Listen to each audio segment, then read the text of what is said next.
Amandla!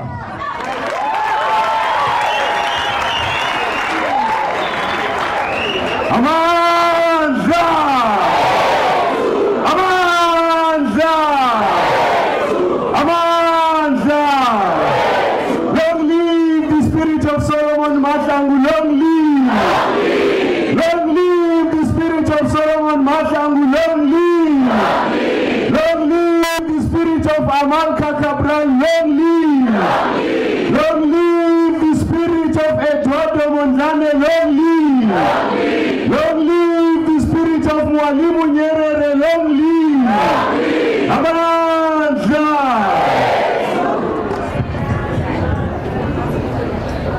Fellow black people,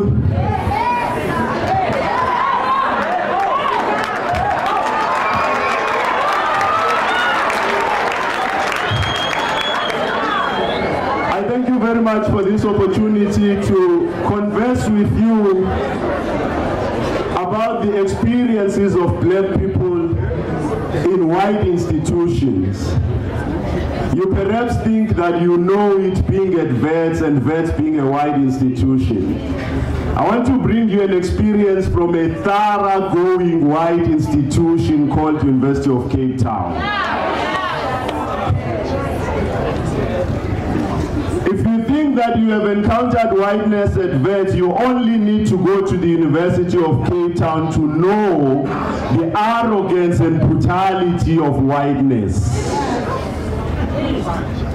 In this country, black people constitute 86% of the population. At UCT, black South Africans constitute only 19% of the student population.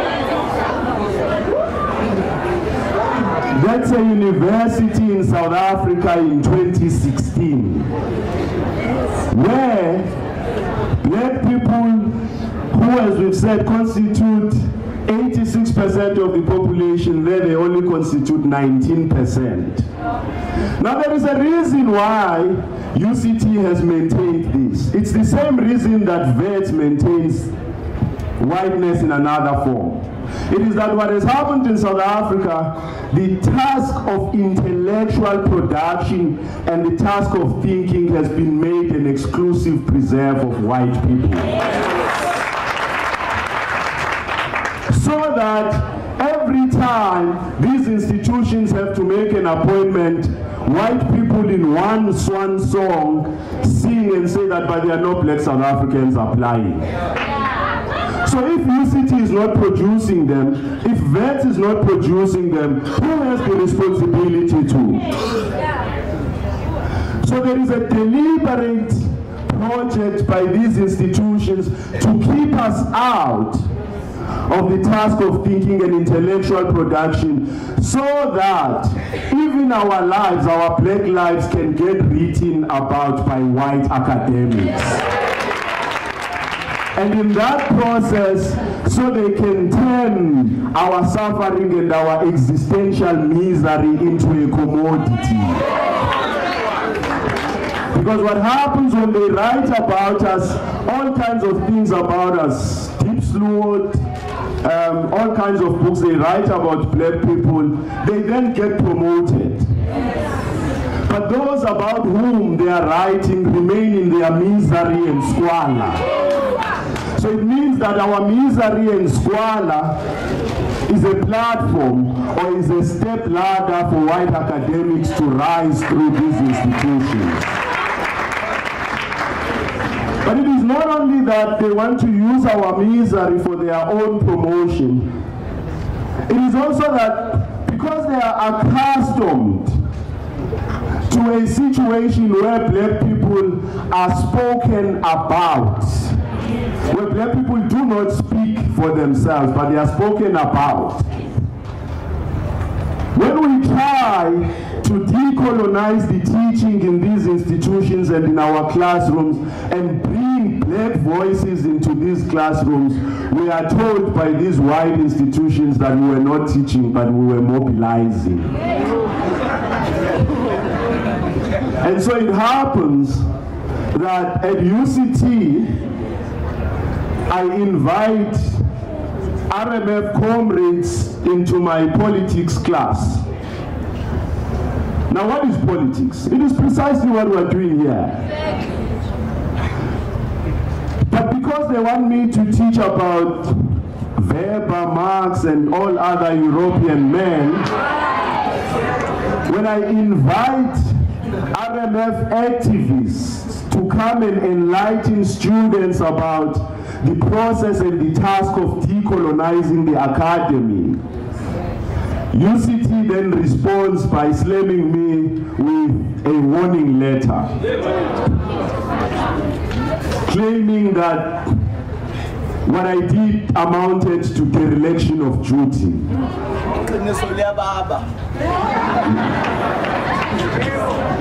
Now the point is simply that these white institutions do not imagine or never prefigured a time when black academics would be standing in the classroom. That's the first problem. So I was told that that racist head of department called Anthony Butler, he claimed to have received complaints from students in my class. Now there's something I want to bring to the fore for you here. Why would a student in my class, when I'm present throughout, if he or she does not understand what is going on, why would the student jump me and go to speak to a white head of department? You know why? It is because I'm not real. I'm a proxy as a black academic standing in front of them. I'm transparent, they can see through me.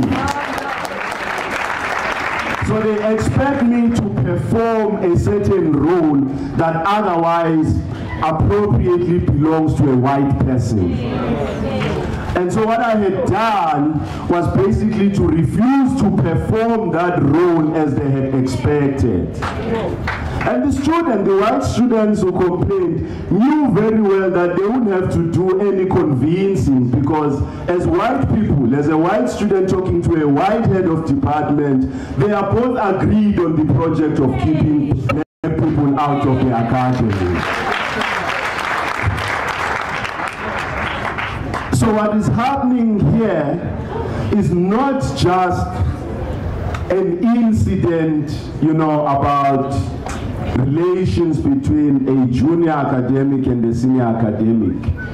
It is that these white institutions that have normalized a certain norm, that have made whiteness a norm, will do everything possible to ensure that they defend that norm. And white people do not need a mass meeting. They do not need a workshop to convince each other. The project is common to them. They all subscribe to it. So for us, when we encounter them or when we confront whiteness, we confront an institution that also has agents. Between the institutional culture and the institution and these agents, there is unanimity on what needs to be done. It is precisely that we have to disrupt. The task of decolonizing the higher education institutions in this country, the task of decolonizing the curriculum in this country, simply means that we have to break this unholy alliance between white academics and white institutions. We have to remind them that these institutions are funded by the taxes that are paid by the poor black people in this country. It is our mothers and our fathers who every day pay VAT that sustain these institutions. These institutions are a common good. So they must behave in a manner that is reflective of the aspirations of this country. So why is it that these institutions simply refuse to do a simple thing? I would have expected vice chancellors in this country to say that it seems like society has moved ahead of us. Yes. It seems like students in South Africa have diagnosed the problems of this country better than we have done. Yes. So let us simply join forces with them and make this a society where we can all go happy. But for some inexplicable reason, Max Price at UCT, Habib Adam at Wits, and other vice chancellors have taken on a role that does not belong to them. Why are you defending government? You are not government. Simply step aside if it's hard to join us and say that government provide us with resources so that we can educate the nation. Now you have professors who head these institutions who supposedly are an epitome of thinking, from whom we must see creativity. And they are very loud when they have to criticize government for its intellectual poverty. They are very loud when they have to point the intellectual poverty of the government. But in the way in which they have responded to genuine protests, we haven't seen any difference between them and this anti-black government that we have. So when they criticize government when it responds violently to service delivery protests, what is different between that and what they are doing? So it means that if this country has a leadership problem, that leadership problem is not confined to the political realm. These institutions themselves are settled by a serious problem of leadership crisis. We need at the head of these institutions people who can display capability for thought.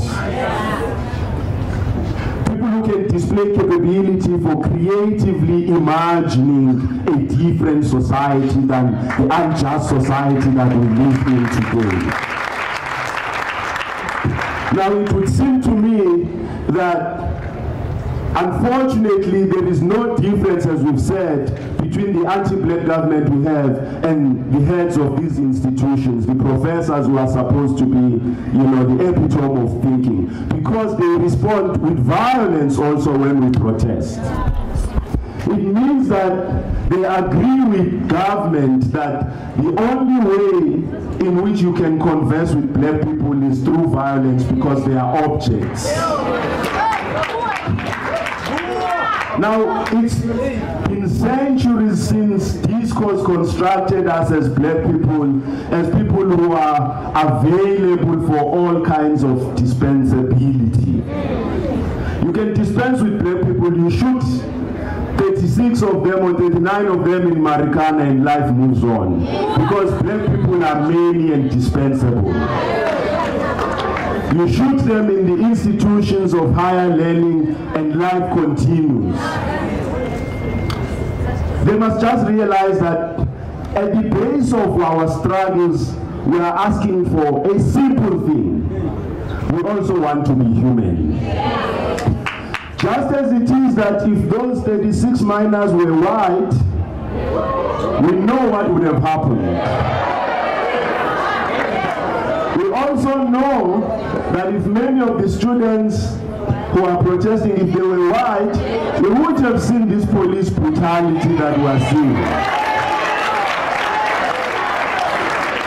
The simple reason why that has not happened is because we are not considered human. So at the heart of our struggles, we want to be human in our own country. We haven't gone to any other person's country to ask for this. We are asking for it in our own country. What is justice then if it's not that? So, as we continue with these struggles, I think that we can borrow a leaf from those who have struggled before us. You know, in Tanzania, when Mwalimu Nyerere led the people of Tanzania, he insisted that freedom was going to be meaningless unless it was freedom accompanied by education. He insisted that freedom was going to be empty if freedom was not accompanied by work. So the Tanzanians declared freedom and work, freedom and education, freedom and wealth, freedom and culture as the cardinal principles of their struggle. We want to be a cultured people. It can't be that in a country where we are a majority, our cultures anywhere in the program appear somewhere towards the end. It's one rendition. And then after that we return to the norm of whiteness. It must be the other way around. Whiteness must feature as a footnote in our lives.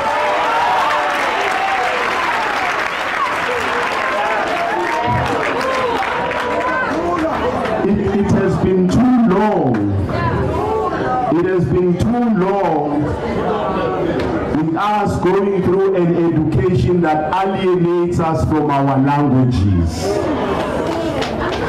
It's been too long that we've gone through an education system that alienates us from our people.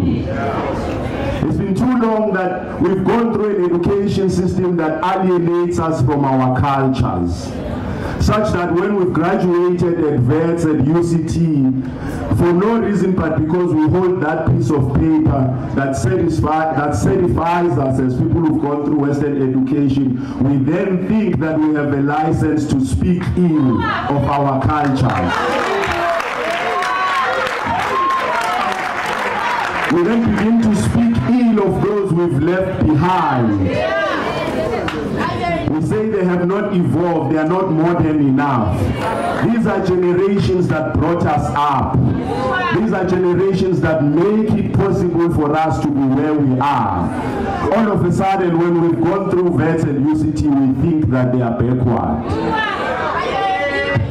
So we want an education system that does not suggest that you have to come into Wits from Alex, from Soweto, but when you live here, you go to the white suburbs. You leave behind your own people.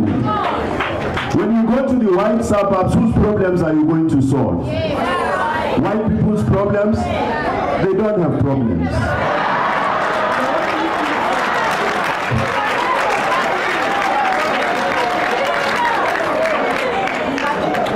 So we want an education system that will infuse us with enthusiasm and energy to go back to Soweto, to Alex, to resolve problems that we left behind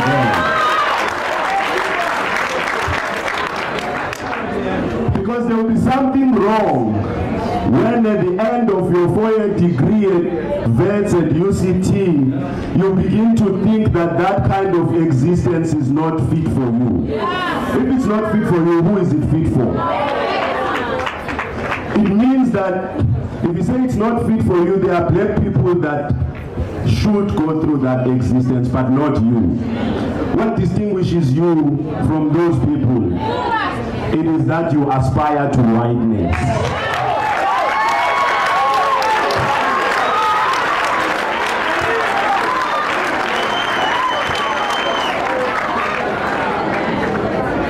We know very well that it doesn't matter how hard you try. It doesn't matter what effort you put in. Whiteness will always elude you. At an appropriate moment, white people will remind you that you are trying so hard.